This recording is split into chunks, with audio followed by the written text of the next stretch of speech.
चलिए, आईपीओ हो तो ऐसा खास पेशकश हमारी, और कुछ आईपीओ बंद हो रहे हैं, कुछ खुलने वाले हैं। आईपीओ बाज़ार में काफ़ी हलचल है, लेकिन बाज़ार के अंदर सुस्ती बनी हुई है। उसके बावजूद आईपीओ बाज़ार में हम देख रहे हैं कि लोगों का रुझान सकारात्मक बना हुआ है। तो ऐसे में कौन से आईपीओ हैं जहां पर आपको निवेश करना चाहिए, कहां पे बचना चाहिए, क्योंकि बाज़ार के सेंटिमेंट का भी असर लिस्टिंग पर पड़ता है। हर्ष हमारे साथ तमाम नंबर्स के साथ जुड़ चुके हैं। हर्ष के साथ शुरुआत करते हैं। हर्ष, बताइए आज किन आईपीओ से बात करने जा रहे हैं? तो हम बेसिकली 3 आईपीओ पर चर्चा करेंगे। 2 ऐसे आईपीओ जिनकी आज जो है वो आखिरी डेट है यहाँ पर हम लोग सब्सक्रिप्शन के लिए, और साथ ही एक आईपीओ जो है वो सोमवार यानी कि 1 सितंबर को खुलने जा रहा है। तो सबसे पहले हम लोग एनलॉन हेल्थ केयर की बात कर लेते हैं। यहाँ पर आप ये देखिए, ग्रे मार्केट प्रीमियम जो है और घट गया, 2 रुपये पे पहुँच गया। कल 5 रुपये पे था, आज 2 रुपये पे आ गया है यहाँ पर। और यहाँ पर आप देखिए करीब करीब परसेंटेज के हिसाब से देखिए 2.20% के आसपास यहाँ पे लिस्टिंग गेंस की स्थिति दिख रही है, और 93 पर लिस्ट होता हुआ दिख सकता है। अगर हम लोग उसके सब्सक्रिप्शन का आंकड़ा लेकर आए हैं लोन का, आप ये देखिए क्वालिफाइड इंस्टीट्यूशनल बायर जो है करीब करीब 1 गुना जो है वो सब्सक्राइब होता हुआ दिखा है। एनआईआई की बात करें तो करीब 9 गुना जो है वो सब्सक्रिप्शन देखने को मिल रहा है यहाँ पर, 9 टाइम्स के आसपास। यहाँ पर रिटेल पार्टिसिपेशन अच्छा खासा इसमें देखने को मिला है, 34 गुना से ज़्यादा सब्सक्राइब हो गया है ये।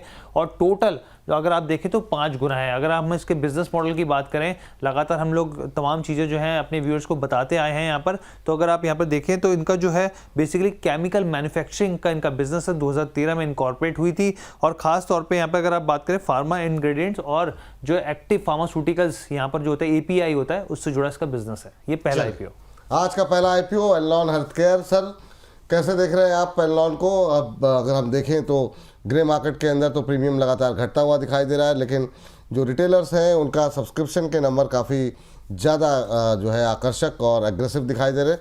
और आज तो आखिरी दिन है, अभी 1-1.5 घंटे में देखिए कितने गुना सब्सक्राइब होता है। आपकी टिप्पणी क्या रहेगी सर एनलॉन पे? देखिए, इस समय अगर प्राइस बैंड को देखते हैं तो मुझे ऐसा लगता है कि थोड़ा सा अट्रैक्शन तो है, और आईपीओ लिस्टिंग पे आईपीओ गेन की संभावना यहाँ पर है। तो मुझे ऐसा लगता है कि एक बार इस आईपीओ को यहाँ पर अप्लाई जरूर करना चाहिए, और लिस्टिंग गेन का ही सिर्फ टारगेट रखें, लॉन्ग टर्म इन्वेस्टमेंट की कोई स्ट्रैटेजी ना बनाएं, जिससे कि आप प्रॉफिट बुक करके एक बार निकल सके। तो मुझे लगता है कि यहाँ पर जो प्राइस बैंड है उसके हिसाब से अगर देखें तो एक बार लिस्टिंग गेन के लिए नंबर्स को देख करके जरूर लगता है एक संभावना यहाँ पर बन रही है। चलिए, तो ये बात जो है, तो क्या सर अप्लाई कर सकते हैं ना अभी, मतलब लिस्टिंग? बिल्कुल अप्लाई करना चाहिए, बिल्कुल अप्लाई करना चाहिए। ठीक है, अप्लाई करिए। ठीक है, काफ़ी गुना सब्सक्राइब हुआ है, तो इस बात की गारंटी तो नहीं है कि आपको सब्सक्रिप्शन मिलेगा या नहीं मिलेगा, लेकिन कोशिश ये कीजिए कि कम से कम ट्राई तो कीजिए, हो सकता है मिल जाए, तो यहाँ पर आपको थोड़ा बहुत फ़ायदा मिल सकता है सर। अच्छा, ये बताइए जिनको नहीं मिल रहा है वो फिर लिस्टिंग के दिन ले सकते हैं क्या? क्योंकि अभी तक जो सिग्नल है वो म्यूटेड लिस्टिंग की गेन की सिग्नल मिल रहा है ग्रे मार्केट से। वैसे मुझे उम्मीद है कि इसमें आपको 5 से 8% का गेन जरूर मिलेगा, लेकिन 5 से 8% गेन पे प्रॉफिट बुक करना बनता है लिस्टिंग के बाद लेने के लिए। फिर मेरे हिसाब से 1 हफ्ते और वेट कर लीजिएगा, थोड़ा कंसोलिडेट होने दीजिएगा। मार्केट भी थोड़ा सा ओवरऑल ओवरबॉट सिचुएशन जैसा दिखा रहा है, सिनेरियो भी बहुत अच्छा नहीं है, तो उस पर स्टॉक अलग से परफॉर्म नहीं करेगा, तो थोड़ा सा अवॉइड रख सकते हैं। थोड़ा सा अवॉइड करें। चलिए, इस बीच हेमंत साहू जी कह रहे हैं मज़ा आ गया विपुल सर आज। तो सर मतलब रवि सर हैं, मजा दिन मतलब दिलवा रहे हैं उनकी टिप्पणियों से। अच्छा, आप घड़ी देख रहे हैं, मुझे पता है, आपको मैंने जब बोल दिया है तो सर ये सेगमेंट खत्म होते ही धन्यवाद कर दूंगा। मैं घड़ी नहीं देख रहा, मैं बल्कि इनफैक्ट मैंने एक लिस्ट देख रहा था जो आज स्टॉक पे थी, और आपके ये आईपीओ के सेगमेंट के लिए मैं स्पेशल एक तैयारी करके आता हूँ। हाँ, क्योंकि ये जरूर बताना होता है कि भाई जो आईपीओ आपने पीछे बताया उनका क्या हुआ। तो आपको मैं बताऊं तो एक स्टॉक आया था विक्रम सोलार, अगर आपको याद हो। अरे सर, बिल्कुल बिल्कुल। और मैंने उस पर कहा था आप लोगों से कि बिल्कुल लिस्टिंग के बाद प्रॉफिट बुक कर लीजिएगा, क्योंकि इसके कंपैरिजन में आपको और पावर ग्रिड है या इस टाइप के स्टॉक है या सोलर स्टॉक, वो ज्यादा अच्छे हैं। और आप देख लीजिए उसका प्रीमियम धीरे धीरे गिरता जा रहा है, आज गिर के सिर्फ 3% ही रह गया है। तो मुझे ऐसा लगता है वहां पर निकल जाना चाहिए। और एक और स्टॉक था जिसका डिस्कशन हुआ था, स्टूडियो एलएसडी, याद है आपको? बिल्कुल बिल्कुल। 35% डाउन है, 54 रुपए पे भी लोगों को अट्रैक्ट नहीं लगा, 35 पड़ा हुआ है और जल्दी 25 की तैयारी कर रहा है। तो वही देख रहा था कि लोगों को अपडेट भी दे दें कि भाई अभी देख के मत खरीद लेना कि 30% गिरा है तो अच्छा लग रहा है, खरीद लेते हैं, चढ़ जाते हैं। दूसरा एक और है पटेल रिटेल, हाँ, लिस्टिंग गेन ले लिया तो थैंक यू करिए, विपुल जी को मिठाई भेजिए, चॉकलेट वॉकलेट भेजिए, बाय बाय। चलिए, तो ये बात है किस तरीके की रिकमेंडेशन जो वहाँ पर भी जो दी गई है बहुत सटीक बैठती हुई। और बाकी हर्ष, शानदार प्रदर्शन चल रहा है यहाँ पर आईपीओ बाजार के अंदर। बताइए अगले आईपीओ कौन सा है? जी, विक्रांत इंजीनियरिंग की बात कर लेते हैं यहाँ पर हम लोग। और आप ये देखिए कि कंपनी जो है 2013 में इनकॉर्पोरेट हुई। जो तमाम तरह के रिटेल निवेशकों के जो जिन सेक्टर्स पे फोकस होता है उसी से इनका बिजनेस मॉडल है। चाहे आप यहाँ पर आप बात कर लीजिए वाटर इंफ्रा की बात कर लीजिए, या फिर रेलवे इंफ्रा की बात कर लीजिए, या फिर सोलर इंफ्रा की बात कर लीजिए, उससे जुड़ा हुआ इनका बिजनेस। और ग्रे मार्केट देखिए कितनी तेजी से बदल रहा है। हमने अपने व्यूअर्स को बताया था। सबसे पहले देखिए सब्सक्रिप्शन का आंकड़ा ही देख लेते हैं। अब तक देखिए क्वालिफाइड इंस्टीट्यूशनल जो बायर है वो लगभग पूरी तरीके से सब्सक्राइब हो गया है। आप देखिए नेट इंस्टीट्यूशनल इन्वेस्टर की बात करें, 23 गुना जो है सब्सक्रिप्शन देखने को मिला है। रिटेल पार्टिसिपेशन थोड़ा सा एनलॉन के मुकाबले ठंडा है, लेकिन फिर भी यहाँ पर 8 गुना से ज्यादा सब्सक्रिप्शन होता हुआ दिखा। टोटल जो है 11 गुना सब्सक्राइब हुआ। अब ग्रे मार्केट प्रीमियम एक और लेके आते हैं विक्रांत इंजीनियरिंग का। तो देखिए सबसे पहले एक दिन जो था वो उस अगर हम लोग बात करें तो हमने दिखाया था कि 22% तक का यहाँ पर सब्सक्रिप्शन 22% तक के लिस्टिंग गेन की संभावना है। उसके बाद क्या हुआ, मार्केट की पिटाई हुई जबरदस्त तरीके से, और उसके बाद ये गिरते गिरते 9% के आसपास पहुंच गया यहाँ पे। लेकिन फिर एक बार बढ़त बनाता हुआ 12 रुपए पे पहुंच गया यहाँ पर, और 12.5% का यहाँ पर जो है स्थिति देखने को मिल सकती है लिस्टिंग गेन्स की, और 109 रुपए पे लिस्ट होता हुआ ये देख सकता है। चलिए, तो विक्रांत इंजीनियरिंग सर, अभी जो है क्या सलाह रहेगी यहाँ पर? यहाँ पर भी हम देख रहे हैं रिटेलर्स का पार्टिसिपेशन अच्छा देखने को मिल रहा है, और अभी तक 11 गुना सब्सक्रिप्शन के आंकड़े जो है वो दिखाई दे रहे हैं। और अब तक हम जब बातचीत कर रहे हैं तो मुझे लगता है नंबर्स और ज़्यादा बढ़ गए होंगे। आपकी टिप्पणी क्या रहेगी सर विक्रांत इंजीनियरिंग को लेकर के?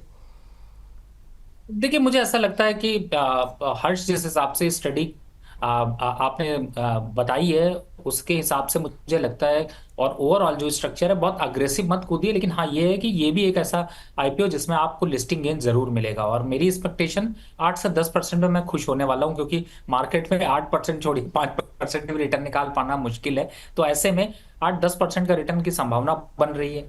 आ जाए तो तुरंत प्रॉफिट बुक करना चाहिए। जहां तक आपका एक सवाल होता है कि क्या आगे कैरी करेंगे नहीं करेंगे, वो लिस्टिंग के बाद एक हफ्ते की ट्रेडिंग, और अगर कंटिन्यू 3 दिन तक ऊपर बंद होता रहा तो सोचेंगे। तब तक जस्ट आप लिस्टिंग गेन की ही यहाँ पर एक्सपेक्टेशन रखिए। लिस्टिंग जैसे ही होती है एक बार प्रॉफिट बुक करना उचित स्ट्रैटेजी है करंट मार्केट सिनेरियो। चलिए ठीक, तो ये बात इस पर हो गई। अब अगली कंपनी के लिए दोबारा चलते हैं हर्ष के पास। और तीसरा आईपीओ कब से खुल रहा है? सोमवार से। जी, सोमवार से। अमांता हेल्थ केयर की बात कर लेते हैं यहाँ पर। और एक और यहाँ पर आप देखिए कि कंपनी जो है, अब ये सबसे पहले तारीख की बात कर लेते हैं। यहाँ पे मंडे को 1 सितंबर को खुल रहा है। आईपीओ क्लोज कब हो रहा है? वेडनेसडे को 3 सितंबर को। अलॉटमेंट की बात करें तो 4 सितंबर को थर्सडे को होती जा रही है, और लिस्टिंग की जो डेट है वो सितंबर 9 है। अगर इसके बिजनेस मॉडल की हम लोग बात करें तो देखिए सबसे पहले कंपनी जो है 1994 में इनकॉर्पोरेट हुई थी। अगर आप देखें फार्मास्यूटिकल से जुड़ा इनका बिजनेस है, डेवलपमेंट, मैन्युफैक्चरिंग और मार्केटिंग को लेकर यहाँ पर खास तौर पे आप देखिए स्टरलाइल लिक्विड प्रोडक्ट्स जो जिस तरीके से होते हैं, आप हॉस्पिटल में तमाम तरह की जगह पे जाते हैं तो बॉटल्स जिसमें फॉर्मुलेशन, लिक्विडेशन, तमाम तरह की चीज़ें होती हैं, उसका मैन्युफैक्चरिंग का काम है। इसके अलावा आप देखिए मेडिकल डिवाइसेस बनाते हैं, रेस्पिरेटरी केयर प्रोडक्ट्स जो होते हैं उनको यहाँ पर मैन्युफैक्चरिंग है, फर्स्ट एड प्रोडक्ट्स जो होते हैं, और आई से जुड़े जो यहाँ पर लुब्रिकेंट्स होते हैं उसकी भी मैन्युफैक्चरिंग कंपनी करती है यहाँ पर भारत में। और ना सिर्फ दुनिया के कई देशों में इसकी जो है वो सेल्स है, एक्सपोर्ट करती है। करीब 45 जेनरिक प्रोडक्ट्स ये बनाती है कंपनी।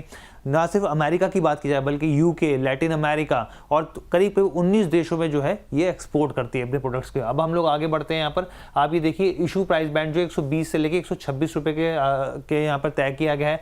एक लॉट में 119 शेयर्स होंगे यहाँ पे। टोटल इशू साइज जो है 1 करोड़ शेयर का, यानी कि 126 करोड़ का ये आईपीओ पूरी तरीके से फ्रेश है यहाँ पे। प्रमोटर्स की होल्डिंग जो है अभी प्री आईपीओ की बात करें तो 85% है, और इसके बाद 63.56% के आसपास पहुंच जाएगी यहाँ पे।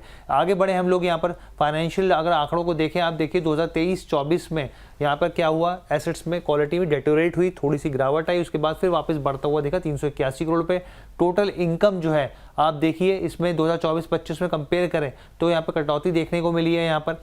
इसके अलावा प्रॉफिट आफ्टर टैक्स की बात करें तो 2023 में देखिए कंपनी जो थी लॉस मेकिंग थी, करीब 2 करोड़ -2.11 करोड़ के आसपास। उसके बाद फिर डबल प्रॉफिटेबिलिटी में होती हुई देखिए, फिर एक और कई जो फोल्ड है जंप इसमें देखने को मिला है, 11 करोड़ के आसपास पहुंचता दिखा है। एबिटा की बात करें तो एबिटा में भी स्लाइटली सी बढ़ोतरी है। बोरोइंग जो है कंपनी की वो घटी है अगर आप 2024 से 25 के बीच में कंपेयर करें। ग्रे मार्केट प्रीमियम क्या कह रहा है इसका? मानता हेल्थ केयर का देखिए 25 रुपए ऊपर दिखा रहा है, यानी कि करीब करीब 20% के लिस्टिंग गेन की संभावना है, और जो इसकी लिस्टिंग हो सकती है 151 रुपए के भाव पर होती हुई दिख सकती है। ठीक सर, अमांता हेल्थ केयर सोमवार से हालांकि शुरुआत होगी, क्या एक्सपेक्टेशन है, क्या करना चाहिए? देखिए वैसे सोमवार का टाइम है, और अभी के हिसाब से अभी जो करंट सिनेरियो उसको देखते हो तो मैं इसको अवॉइड की राय दूंगा। उसका रीजन है क्योंकि प्रॉफिटेबिलिटी जो है वो मुझे ऐसा लगता है कि आईपीओ के लिए लाई गई है, ना कि प्रॉफिटेबिलिटी कंपनी में रही है। और जहां तक खर्चे की बात है, रेवेन्यू में भी बहुत बड़ा कोई डेवलपमेंट नहीं देखने को मिला। दूसरी तरफ है बोरोइंग कॉस्ट कंटिन्यू इंक्रीज होती जा रही थी, अचानक से बोरोइंग थोड़ी कम हुई है। लेकिन ये सारे संकेत जो है वो 2+2 4 नहीं हो पा रहे हैं, तो कहीं ना कहीं से 2+2 5 थोड़े ज्यादा नजर आ रहे हैं। मैं ये नहीं कह रहा हूँ कि बहुत ज्यादा कुछ चेंजेस है, लेकिन आपके हिसाब से आपके पास दो ऑप्शंस आपको अदर मिले हुए हैं, तो उन पे ज्यादा फोकस करना चाहिए। बाकी शायद मंडे को फिर से वापस आपसे मिलेंगे ही, उम्मीद है फिर से चर्चा होगी। तो वहां पर क्या करंट सिनेरियो है, किस हिसाब से लोगों का रुझान बनता है, वो इम्पोर्टेंट होगा। क्योंकि जब बहाव बह रहा हो तो फिर जरूर उसको फोकस करना चाहिए, लेकिन फंडामेंटल्स उतने अट्रैक्टिव या उतना अग्रेशन नहीं दिखा रहे हैं, और जो कंपनी के गोल हैं वो ही बहुत ज्यादा क्लियर नहीं है। तो मुझे ऐसा लगता है अवॉइड रखना ज्यादा समझदारी है अभी करंट सिनेरियो के हिसाब अभी से। करंट सिनारियो मंडे फिर बात कर लेंगे, अभी तो ऐसे भी ठीक है अपने हिसाब से। बाकी के 2 आईपीओ पे राय आपको मिल गई है, उसके हिसाब से आप रणनीति अपनी तय कीजिए। इसको फिलहाल के लिए अभी होल्ड पे रखिए, सोमवार को खुलेगा फिर से बातचीत करेंगे।